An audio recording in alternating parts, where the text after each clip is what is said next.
Você já se perguntou por que algumas pessoas envelhecem cheias de dores, cansaço e limitações, enquanto outras parecem desafiar o tempo? Já pensou que talvez tudo o que te ensinaram sobre envelhecer esteja errado? Aos 93 anos, eu acordo antes do sol, caminho sem bengala, minha mente é afiada como navalha e minha disposição deixa muito jovem de boca aberta.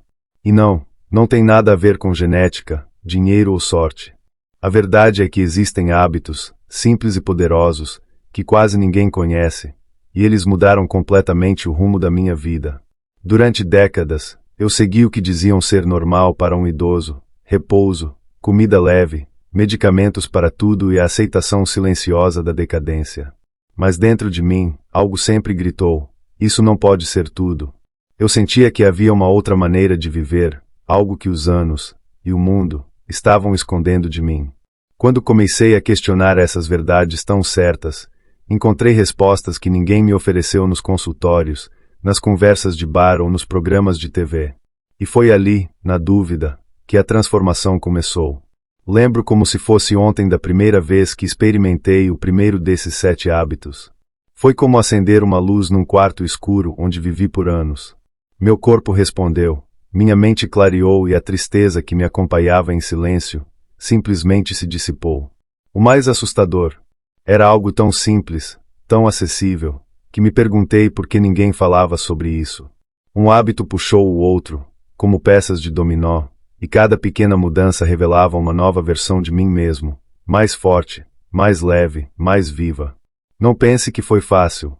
A cada passo, eu lutava contra vozes internas dizendo: isso não é coisa de velho. Você já passou da idade, melhor descansar do que tentar. Mas a cada manhã em que eu me sentia mais disposto, cada memória que voltava nítida, cada dor que desaparece sem explicação, eu sabia que estava redescobrindo o caminho que o tempo tentou apagar. O que começou como curiosidade, virou missão.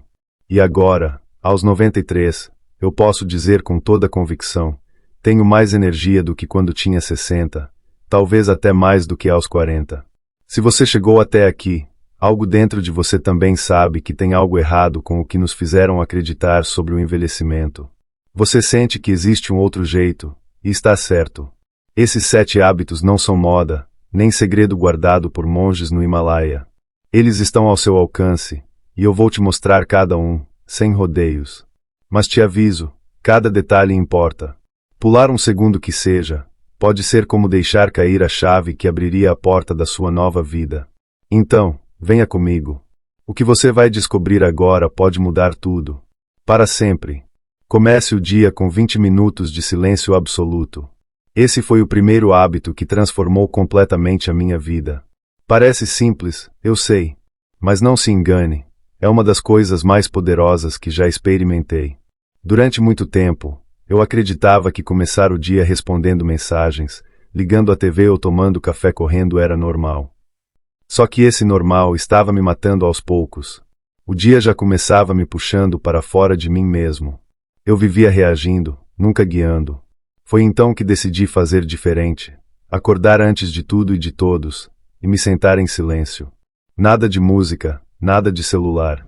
Apenas eu, minha respiração e o tempo desacelerando ao meu redor. A primeira vez foi estranha. 10 minutos pareciam uma eternidade. Minha mente gritava, meus pensamentos se atropelavam, e eu quase desisti. Mas eu insisti. E no terceiro dia, algo aconteceu. Pela primeira vez em anos, eu senti paz. Uma paz tão profunda que parecia me abraçar por dentro. Eu percebi que aquele silêncio, longe de ser vazio, era cheio de respostas. Ele me mostrava o que estava sufocado dentro de mim, mágoas antigas, sonhos esquecidos, medos escondidos. Foi duro no início, mas também libertador. Era como se eu estivesse limpando as janelas da alma para enxergar a vida de novo. Com o tempo, essa prática virou sagrada. E o mais impressionante foi ver como meu corpo reagiu. Eu dormia melhor, acordava com mais disposição, minha pressão se estabilizou, e aquela sensação constante de cansaço desapareceu.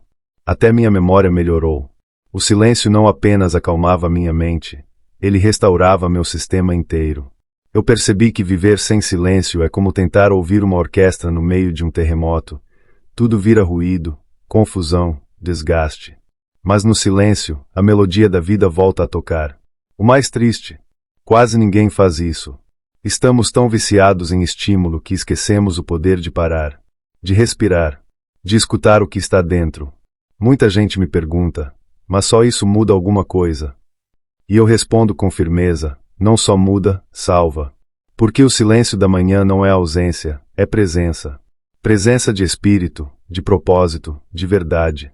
E acredite, aos 93 anos, posso garantir, quem não domina os primeiros minutos do dia, acaba sendo dominado pelo resto dele. Então, se você quer começar essa transformação de verdade, acorde um pouco mais cedo amanhã. Sente-se, em silêncio. Não espere sentir algo mágico de imediato. Apenas esteja lá. Faça disso um pacto com você mesmo. Porque é nesse hábito simples e poderoso que a sua nova vida começa a nascer. E no próximo hábito, eu vou te mostrar o que fiz logo depois desses 20 minutos, e como isso se tornou combustível puro para meu corpo e minha mente. Mas atenção, é algo que vai desafiar o seu conforto, e talvez, tudo o que você acredita sobre envelhecer. Coloque seu corpo em movimento ainda em jejum. Depois de mergulhar no silêncio por 20 minutos todas as manhãs, eu me perguntava: e agora, o que vem depois? A resposta veio de forma quase intuitiva, como um chamado do próprio corpo: levante-se e se mova. Mas não era qualquer movimento. Não era corrida, nem musculação, nem exercício pesado. Era algo mais profundo, quase ancestral, movimentar o corpo com consciência, em jejum, logo ao amanhecer, como se eu estivesse acordando minhas células uma por uma. E foi aí que começou uma revolução invisível dentro de mim. Muita gente acredita que, depois de certa idade, o corpo precisa de descanso e não de esforço. Isso é um grande engano. O que o corpo precisa é do tipo certo de estímulo. Aos 60, eu mal conseguia levantar da cama sem sentir dor. Aos 93, eu me levanto com agilidade e faço minha pequena rotina de alongamentos, respiração e caminhada leve em volta do quintal, ainda em jejum, com o estômago vazio e a mente limpa. Esse momento é sagrado. É como se eu estivesse dando ao meu corpo a chance de se reprogramar antes que qualquer interferência externa chegasse. Você já ouviu falar que o corpo tem memórias? Pois eu te digo, ele também tem despertares. Quando você se move antes de comer, ativa mecanismos internos que estavam adormecidos, hormônios, enzimas, funções cardíacas, neurológicas. Você sinaliza para o organismo que está vivo, ativo, pronto. E mais, nesse estado, o corpo não gasta energia para digerir, mas para reparar, renovar, curar. Comecei a me sentir mais leve, com mais clareza mental, como se tivesse encontrado um botão de reinício diário que me libertava das amarras do tempo. Talvez você pense: mas em jejum? Isso não faz mal. A resposta está na escuta do corpo. Eu não fazia nada forçado. Não era sobre sofrimento, era sobre atenção. Eu respeitava meus limites, mas não os usava como desculpa. Caminhei devagar no início. Depois, alongava os braços, as pernas, girava os ombros, respirava fundo. E o que parecia ser um simples exercício virou um ritual de juventude. As dores sumiram. Minhas pernas ganharam firmeza. Meu coração, ritmo. E minha mente, foco. Era como se cada manhã eu limpasse a ferrugem de uma engrenagem esquecida. Esse é o segundo hábito. E se o primeiro foi sobre reconectar com o espírito, este aqui é sobre reacender a força do corpo. Não importa quantos anos você tenha. O corpo humano foi feito para se mover. E amanhã em jejum é o momento mais poderoso para isso. Agora imagine, você começa o dia em silêncio, depois desperta seu corpo com movimentos conscientes. O que acha que vem depois? Algo que a maioria ignora completamente, e que tem poder de virar o jogo da saúde, da mente e até das emoções. No próximo hábito, vou te contar sobre o alimento que consumi logo após esse ritual. Mas atenção, não é comida comum, é combustível para a alma. Alimente-se de vida, não apenas de comida. Após meu silêncio matinal e o movimento do corpo em jejum, eu me sentava, não para uma refeição qualquer, mas para um momento sagrado.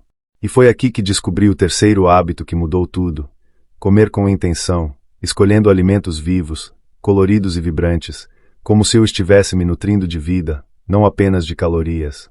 A verdade é que, por anos, comi o que me mandavam, o que era prático, o que parecia normal para minha idade. Mas o que eu colocava no prato era o reflexo direto do que eu sentia no corpo: peso, lentidão, doenças. Então, eu mudei. Passei a escolher os alimentos que a terra dava e o tempo reconhecia. Frutas frescas, folhas verdes, raízes, sementes, grãos germinados. Nada embalado, nada cheio de nomes que eu não sabia pronunciar. Você quer saber o que comi no meu café da manhã por anos? Uma tigela colorida de frutas da estação com um fio de mel, um punhado de castanhas, um chá forte de ervas naturais. Só isso. E, ainda assim, meu corpo parecia reagir como se eu estivesse tomando uma injeção de juventude. A digestão ficou leve. Minha pele mudou. Minhas articulações agradeceram. Meu humor se transformou. O que ninguém te conta é que a comida não é apenas combustível. Ela é linguagem. Tudo que você ingere conversa com o seu corpo em um nível que vai muito além do estômago. Quando você come com pressa, sem presença, e alimentos que não têm mais energia, é como se você estivesse dizendo ao seu corpo que ele não merece cuidado. Mas quando você escolhe o que nutre de verdade, algo mágico acontece. O corpo entende a mensagem e começa a reagir com gratidão. Eu via isso nos meus exames, nos meus olhos mais vivos, na disposição que durava o dia inteiro. Lembro de quando fui ao médico, com 88 anos, e ele ficou em choque com meus índices: pressão estável, colesterol perfeito, glicose controlada. Ele olhou para mim como se eu fosse um milagre. Mas eu sabia, não era milagre, era decisão. Era o poder de pequenos hábitos praticados com disciplina e fé. Comer bem, aliás, nunca foi um sacrifício. Pelo contrário, era um ritual prazeroso. Comecei a saborear a vida de verdade. A mastigar com atenção. Agradeço cada mordida. Porque, no fundo, cada refeição era uma oração viva que eu fazia ao meu próprio corpo. Esse é o terceiro hábito: comer para viver, não viver para comer. E agora, se você está achando que já entendeu o essencial, se prepare, porque no próximo hábito eu vou te revelar aquilo que ninguém espera encontrar na rotina de um idoso, mas que foi, sem dúvida, um divisor de águas na minha energia, no meu humor e, talvez, no motivo pelo qual ainda estou aqui contando tudo isso a você. Algo que vai desafiar a sua mente, mexer com suas emoções e reacender uma chama que talvez você nem saiba que ainda tem. Pratique a gratidão como disciplina diária. Se alguém me dissesse, aos 60 anos, que agradecer conscientemente mudaria meu corpo, minha mente e até minha energia vital, eu teria rido. Parecia coisa de livro de autoajuda. Mas hoje, aos 93, te digo com firmeza, a gratidão foi o hábito mais subestimado e o mais transformador que já desenvolvi. Não a gratidão automática, não o obrigado social. Estou falando de parar todos os dias, mesmo nos piores, e encontrar motivos reais para agradecer. E não apenas pensar nisso, escrever, sentir, registrar, relembrar, como um treino invisível da alma. Comecei pequeno, um caderno velho, 3 coisas por dia. Às vezes, era o som do vento na árvore. Outras, o sorriso de uma neta, ou o gosto do chá quente. No início, parecia pouco. Mas com o tempo, algo impressionante começou a acontecer. Meu olhar mudou. As coisas que antes me irritavam passaram a me ensinar. As dores do corpo vinham com menos força. As lembranças difíceis deixaram de me assombrar. Era como se, ao agradecer, eu estivesse dizendo para a vida: eu estou aqui, e reconheço o valor de estar vivo. E isso me devolvia algo, uma leveza que ninguém me dava há décadas. Você já ouviu falar que emoção acumulada adoece? Pois eu vivi isso na pele. Por muitos anos, guardei raiva, tristeza, ressentimento. Até que percebi, esses sentimentos se alimentavam da minha falta de gratidão. Eu só via o que faltava, o que doía, o que estava errado. A partir do momento em que mudei o foco, quando comecei a ver o que estava presente, vivo, disponível, minha saúde emocional deu um salto. Dormia melhor. Me sentia menos solitário. E até as pessoas ao meu redor começaram a dizer que eu estava diferente. Eu estava mesmo. Mais inteiro. Mais leve. Mais feliz. Gratidão, meu filho, é um remédio silencioso. Ela não faz barulho, não aparece nos exames, mas reestrutura sua alma. E o corpo responde. Hormônios se equilibram. O sistema imunológico se fortalece. Até os olhos brilham diferente. E, o mais bonito, a gratidão é contagiante. Quando você vive com gratidão, as pessoas se aproximam de você de outro jeito. Elas sentem. Elas confiam. Elas se curam também. Esse hábito, que parece tão pequeno, tem poder de curar lares, salvar relacionamentos, devolver esperança, e foi exatamente isso que fez comigo. Esse é o quarto hábito. E agora você começa a perceber que essa transformação não é apenas física, é total. Corpo, mente, espírito. Mas não acabou. No próximo hábito, eu vou te levar para um território que poucos se atrevem a explorar, o da solidão. E como transformá-la em força. Porque se tem uma coisa que aprendi ao envelhecer, é que estar só pode ser uma maldição, ou uma bênção, dependendo do que você faz com ela. E o que eu fiz, meu querido, me devolveu a alegria de viver. Transforme a solidão em um espaço de poder. Eu vou te contar uma verdade que pouca gente tem coragem de dizer: envelhecer pode ser solitário. Amigos se vão. Familiares se afastam. A casa fica mais silenciosa. E se você não estiver preparado, esse silêncio se transforma em eco, e esse eco começa a te devorar por dentro. Eu senti isso aos 70. Um dia, sentei na varanda e percebi. Fazia dias que não falava com ninguém. Me senti invisível. Pequeno. Quase descartado. Mas foi naquele vazio que uma semente diferente brotou. A possibilidade de reconstruir minha relação comigo mesmo. Naquele tempo, eu achava que precisava de alguém para me sentir vivo. Que o valor da vida estava na companhia. Mas aos poucos, fui percebendo, a solidão pode ser uma prisão, ou pode ser um templo.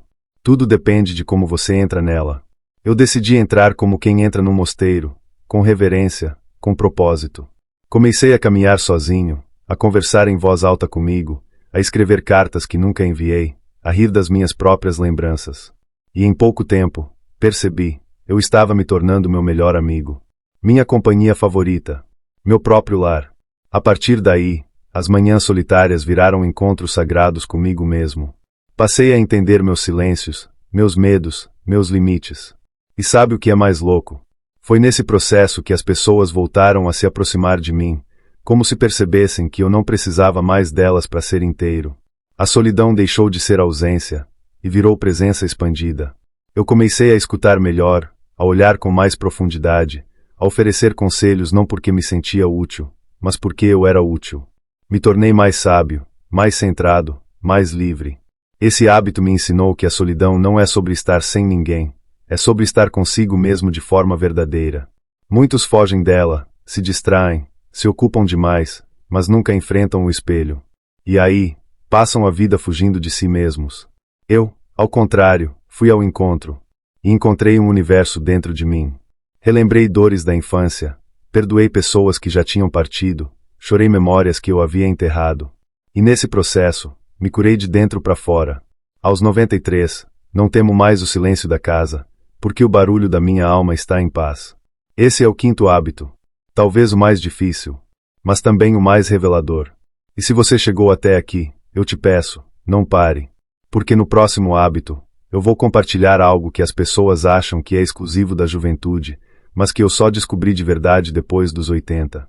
Algo que me fez sentir mais vivo, mais criativo, mais apaixonado pela vida. Não pule. Não apresse. Porque é justamente aqui que a verdadeira virada acontece. Alimente sua criatividade como se fosse oxigênio. Você já se perguntou por que muitas pessoas envelhecem e perdem o brilho nos olhos?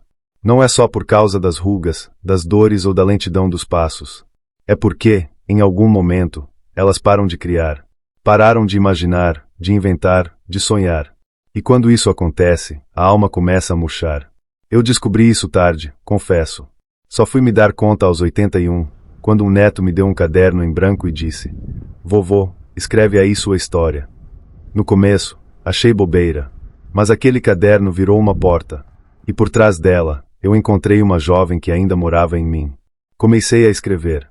Sem regras, sem preocupações. Escrevia lembranças, inventava contos, criava diálogos entre personagens que só existiam na minha cabeça. Depois, pintei. Peguei lápis de cor, tinta guache, papel de pão. Fiz desenhos tortos, rabiscos, formas sem lógica. E algo mágico começou a acontecer. Eu ria sozinho, me empolgava, perdia a hora. Meu cérebro parecia mais leve, mais ágil. As palavras vinham fáceis. As ideias brotavam do nada. Era como se, ao criar, eu estivesse reaprendendo a viver. Como se a vida me dissesse: ainda tem muito aqui dentro. Foi aí que percebi: A criatividade não é um dom de poucos, é um músculo que todos temos, mas que quase ninguém exercita. E esse músculo, quando usado, rejuvenesce tudo ao redor. Eu comecei a ter mais energia, mais motivação para levantar da cama. Ideias surgiam para coisas simples, como arrumar o jardim, como melhorar meu chá matinal, como reinventar meu dia. Não era mais sobre idade, era sobre vontade. A criatividade me tirou da repetição e me levou de volta à descoberta, aquele lugar que a infância conhece tão bem, mas que muitos abandonam cedo demais. E sabe o que é mais bonito? A criatividade não exige talento. Ela só exige permissão. Você não precisa ser artista. Só precisa se permitir fazer algo novo, tocar um instrumento, aprender a bordar, fotografar o céu, escrever uma carta para si mesmo. São gestos simples, mas profundamente transformadores. Porque quando você cria, você se reconstrói. Você dá sentido ao tempo, cor aos dias, história à sua existência. E isso, meu filho, não tem idade. Tem coragem. Tem presença. Tem alma. Esse é o 6º hábito. E agora, se você me acompanhou até aqui, falta apenas um. Mas não se engane, o último não é um final, é o começo de tudo. Porque o que eu vou te contar no próximo hábito é o alicerce invisível que sustenta todos os outros. Algo que não se compra, não se ensina, não se finge. Algo que, se você não cultivar, todo o resto desmorona. E se você cultivar, tudo floresce. Prepare-se, porque o último hábito é o mais poderoso de todos. Cultive a fé como um elo diário entre o que você vê e o que ainda não vê. Eu vivi o suficiente para ver coisas que desafiam qualquer lógica. Vi gente jovem desmoronar sem aviso. Vi idosos de alma leve correndo feito crianças. E vi, em mim mesmo, milagres que a medicina não explicou. Aos 93, olho para trás e sei, o que me manteve de pé, o que me levantou quando nem eu acreditava mais, foi esse hábito invisível. A fé. Mas não falo da fé como uma crença cega, como um ritual repetido ou uma oração decorada. Falo da fé como disciplina, como confiança diária, como um diálogo íntimo com algo maior que me habita e me guia. Todos os dias, mesmo nos mais escuros, eu tirei alguns minutos para me conectar com o que chamo de Deus, mas você pode chamar do que quiser, luz, fonte, vida, amor. O nome importa menos que a entrega. A cada manhã, antes de qualquer coisa, eu falava: estou aqui. Me guia. Me mostra o caminho. E mesmo sem ouvir uma resposta direta, eu sentia. No silêncio, algo em mim se organizava. As dores ganhavam sentido. Os vazios deixavam de ser poços e viravam passagens. A fé me dava direção quando tudo parecia ruir. Essa fé me sustentou quando perdi minha esposa. Quando enterrei amigos. Quando meu corpo ameaçava parar. Em vez de me revoltar, eu fechava os olhos e dizia: se estou respirando, ainda há propósito. E cada dia se tornava uma oportunidade, não de entender tudo, mas de confiar.